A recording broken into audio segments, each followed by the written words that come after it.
होता है क्रम, और वर्ड्स का मतलब क्या होता है शब्द। यू नो बेटर, आप अच्छी तरह से क्रम। तो हम कोई सेंटेंस की स्ट्रक्चर यानी सेंटेंस की रचना करते हैं तो क्या उसमें इस क्रम को देखा जाता है कि नहीं देखा जाता है। एक सेंटेंस का डिफिनेशन क्या होता है? ए ग्रुप ऑफ मीनिंगफुल वर्ड्स, शब्दों के सार्थक समूह को वाक्य कहते हैं, ठीक है ना। या combination of words that makes a complete sense, शब्दों का कॉम्बिनेशन जो कंप्लीट सेंस देता, पूर्ण अर्थ देता। तो जब हम सेंटेंस को बनाएंगे तो इसमें ऑर्डर ऑफ वर्ड्स यानी शब्दों के क्रम का ध्यान रखना पड़ेगा। क्रम का ध्यान रखना पड़ेगा कि नहीं रखना पड़ेगा? तो सबसे पहले सेंटेंस बनाने के लिए आपको किस चीज की आवश्यकता होगी? सब्जेक्ट की। तो क्या सब्जेक्ट के तुरंत बाद हम सेंटेंस बनाने के लिए ऑब्जेक्ट लिखेंगे? ये गलत हो जाएगा, ठीक है ना। सब्जेक्ट के बाद हमको क्या लिखना चाहिए? जल्दी बोलिए। वर्ब लिखना चाहिए। इसी को कहते हैं ऑर्डर ऑफ वर्ड्स, यानी शब्दों का क्रम, शब्दों का क्रम। और इसके तब बाद हम लिखेंगे ऑब्जेक्ट, यानी सबसे पहले सब्जेक्ट लिखेंगे, फिर वर्ब लिखेंगे, फिर ऑब्जेक्ट लिखेंगे। यदि हम इस क्रम में लेकर के आएंगे कि सबसे पहले सब्जेक्ट लिख दें उसके बाद ऑब्जेक्ट लिख दें तो यह गलत हो जाएगा। अब यहाँ देखिए ऑब्जेक्ट आ गया। अब ऑब्जेक्ट को यदि दो पार्ट में बांट करके तुम स्टडी करोगे तो एक हो जाएगा डायरेक्ट ऑब्जेक्ट हो जाएगा, और दूसरा क्या होगा?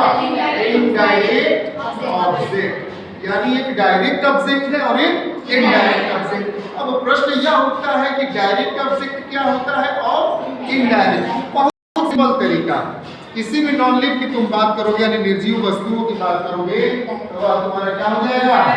डायरेक्ट। और जब तुम लिविंग थिंग्स की सजीव की बात करोगे तो क्या हो जाएगा? Direct object. तो एक सेंटेंस में ऑब्जेक्ट दोनों तरीके का आ सकता है, ठीक है ना। अब जैसे कोई सेंटेंस हम लिख रहे हैं, he gave me A pen, ठीक है ना। तो यदि इस सेंटेंस को हमने लिख दिया तो इसमें वर्ड क्रम देखो, सबसे पहले हमारा सब्जेक्ट आ गया, उसके बाद हमारा, उसके बाद क्या हो गया? ऑब्जेक्ट हो गया। लेकिन ऑब्जेक्ट में भी दो पार्ट बांट दिया है। यह कौन सा ऑब्जेक्ट हो गया? Indirect object. और यह कौन सा ऑब्जेक्ट हो गया?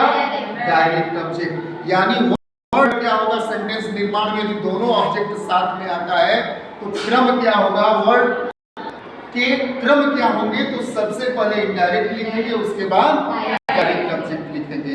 इसी को हम क्या बोलते हैं? Order of words.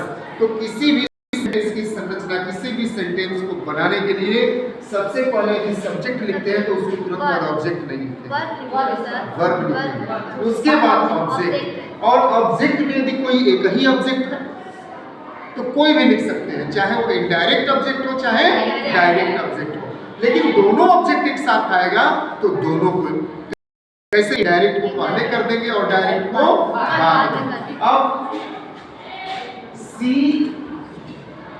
Gives me, यहां पर यह आपका सब्जेक्ट हो गया, यह आपका हो गया, और यह क्या हो गया?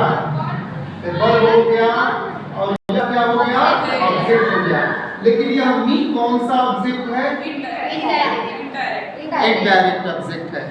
यहाँ पर एक बार हम फिर चर्चा करेंगे कि यहाँ पर इनडायरेक्ट ऑब्जेक्ट पहले है और डायरेक्ट ऑब्जेक्ट बाद में है, तो क्या डायरेक्ट ऑब्जेक्ट पहले हो सकता है कि नहीं हो सकता? हो सकता है कि नहीं हो सकता है? क्यों नहीं हो सकता है? या तो आप बता दीजिए क्यों नहीं हो सकता, नहीं तो मैं तो लिखूंगा। हो सकता है। हम पहले डायरेक्ट ऑब्जेक्ट को भी यूज करेंगे, उसके बाद इनडायरेक्ट को, लेकिन उसका एक शर्त होगा, उसका एक नियम होगा। ये कहेगा कि मैं पीछे नहीं जाऊंगा क्योंकि मैं तो सजीव हूं। भाई ट्रैक्टर ट्राली को खींचता है कि ट्राली ट्रैक्टर को खींचता है? ट्रैक्टर ट्राली को खींचता है। खींचेगा तो यही ना, जो जिंदा रहेगा वही ना मुर्दे को खींचेगा। यह निर्जीव चल रहा है ना, यह सजीव है ना, तो यही खींचेगा। लेकिन कभी कभी होता क्या है कि निर्जीव को भी आगे कर दिया जाता है। कब? जब वह दुनिया में नहीं रहता है तो आगे आगे चलता है, पीछे पीछे लोग चलते हैं। तो जब यह पीछे आएगा तो यह शर्त देगा आपको। क्या शर्त देगा? कि मेरे साथ किसी को दो, पार्ट्स ऑफ स्पीच से मेरे साथ किसी को दो। तो किसी को दिया जाएगा तो वह क्या होगा? प्रीपोजिशन होगा। क्या होगा? तो यह हम कह सकते हैं कि ही गेव ए पेन। यह कौन सा ऑब्जेक्ट हो गया? यह कौन सा ऑब्जेक्ट हो गया? जल्दी बोलिए। और यह कौन सा ऑब्जेक्ट हो गया? तो किसी भी सेंटेंस के संरचना के लिए, सेंटेंस निर्माण के लिए का होना बहुत आवश्यक है। यदि आप शब्दों के क्रम की जानकारी रखते हैं तो वह सेंटेंस आपका गलत हो जाएगा। गलत हो जाएगा ना। अब जैसे